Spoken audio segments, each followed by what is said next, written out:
Tā saka tas, kas ir āmen, uzticīgais un patiesīgais liecinieks, Dieva radības sākums. Es zinu tavus darbus, ka tu neesi ne augsts, ne karsts. Kaut jau tu būtu augsts vai karsts. Tā kā tu esi remdens, ne augsts, ne karsts, es tevi izspļaušu no savas mutes. Tu saki, es esmu bagāts bagātīgi, un man nav nekāda trūkuma. Bet tu nezini, ka tu esi nelaimīgs, nožēlojams, nabaks, akls un kails. Es tev došu padomu, pērc no manis zeltu, uguns kvēlē kausētu, lai tu būtu bagāts, un baltas drēbes, lai tu apsektos, un tava kailuma kauns neatklātos, un acu zāles tavas acis svaidīt, lai tu kļūtu redzīgs. Jo, ko es mīlu, tos es pārmācu un pamācu. Tad nu iekarsies un atgriezies. Redzēs stāvi durvju priekšā un klaudzinu. Ja kas dzird manu balsi un durvis atdara, es ieiešu pie viņa un turēšu ar viņu mīlestību, un viņš ar mani. Tam, kas uzvar, es došu sēdēt pie manis uz mana goda krēsla, tā kā es esmu uzvarējis un sēdu pie mana tēva uz viņa goda krēsla. Kam ausis, lai dzird, ko gars saka draudzēm. Es domāju, ka jūs visi zinat, ka Jāņa atklāsmes grāmata ir Bībeles pēdējā grāmata. Tā ir rakstīta tuvu pie 1. gadsimta mīs. Šī grāmata oriģināli tika sūtīta Mazāzijas draudzēm, īpaši 7 draudzēm. Šī grāmata tika dota, lai stiprinātu draudzi nākotnē, līdz Kristus atkal atnākšanai. Brīnišķīga ir Jāņa atklāsmes vēsts. Bieži vien nesaprasta, pārprasta, par nožēlu. Bieži vien ļaudis izskaidrojot šo brīnišķīgo grāmatu, to dara bezatbildīgi un piepin turklāt ļoti daudz cilvēcīgas fantāzijas. Bet šovakar es vēlētos, ka mēs šo vēsti, kuru mēs nolasījām, attiecināt ne tikai uz draudzi, bet arī katrs viens uz sevi. Jo šī ir tāda vēsts, kas runā ne tikai par kādas draudzes varbūtējo garīgo stāvokli, bet arī par mūsu katra viena iespējamo garīgo stāvokli. Kā mēs lasījām, mēs redzam, ka šie ļaudis, kas dzīvoja šajā pilsētā, Laodiķijas pilsētā, un šī draudze nebija ļoti labā garīgā stāvoklī. Viņi domāja, ka viņi tādi ir, bet viņi tādi nebija. Tam kungam bija jāsaka uz viņiem, es zinu tavus darbus, ka tu neesi ne augsts, ne karsts. Kaut jau tu būtu augsts vai karsts. Tu esi remdens. Tu saki, es esmu bagāts, bet patiesībā tu tāds neesi. Garīgi tu esi nelaimīgs, nožēlojams, nabaks, akls un kails. Šo ļaužu garīgais stāvoklis bija ļoti nožēlojams. Tā var notikt ļoti ātri. Mēs zinām, ka arī mūsu dienās daudzas draudzes atrodas visai nožēlojamā stāvoklī.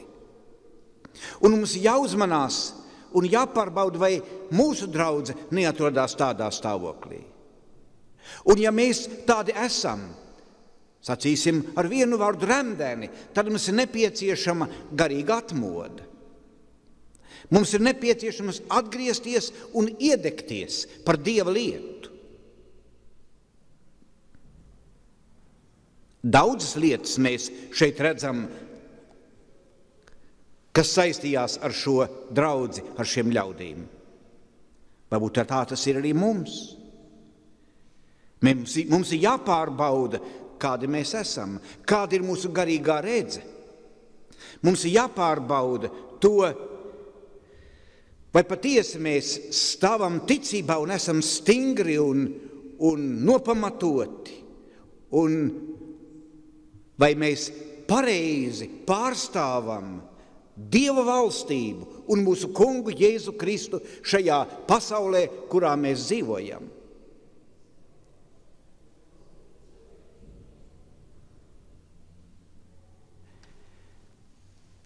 Tad, kad tas kungs ir šai draudzei, šiem ļaudīm uzstādījis diagnozi un pateicis, kādā stāvoklī viņi patiesībā atrodas, tad viņš nāk pie viņiem ar piedāvājumu.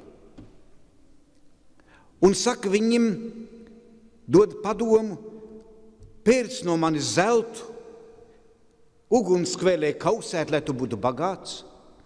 Tas nav zelts, kas spīd un laistās, no kā mēs izgatavojam rotas lietas. Šis zelts ir pārbaudīta ticība, kas ir vērtīgāk nekā iznīcīgais zelts.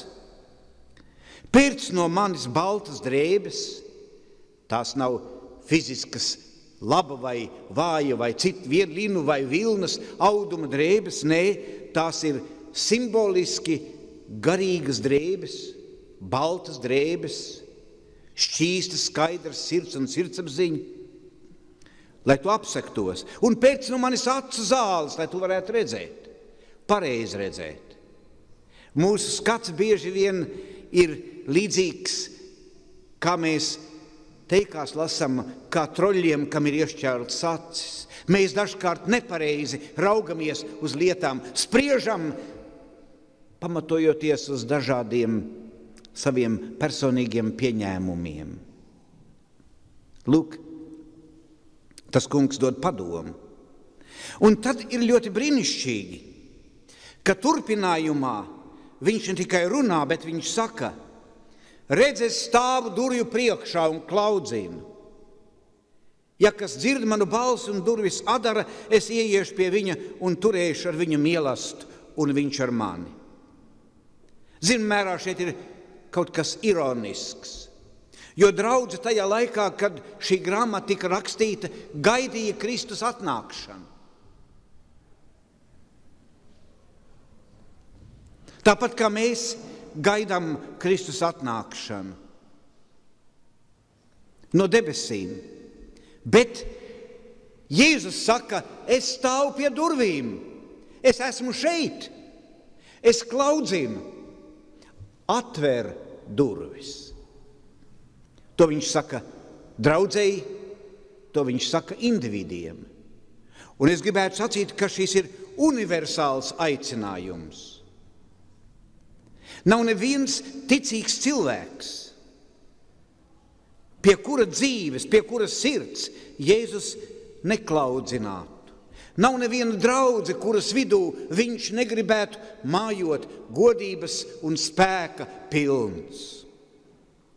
Šis aicinājums ir šovakar mums, katram vienam individuāli. Jēzus klaudzina. Ja mēs domājam par klaudzināšanu pie draudzes, es ticu, ka mēs esam viņu ielaiduši, ka viņš nestāv aiz durvīm, ka viņš ir šeit, neredzams mūsu vidū.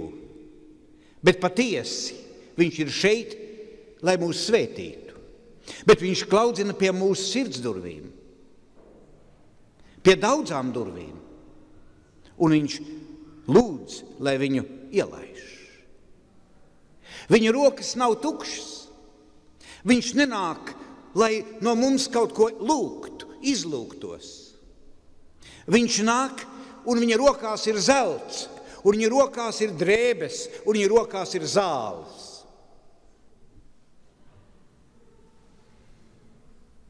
Šīs lietas, kā es minēju, nav materiālas lietas, tādas, kuras mēs varētu šeit apskatīt un teikt, cik tās ir skaistas un vērtīgas.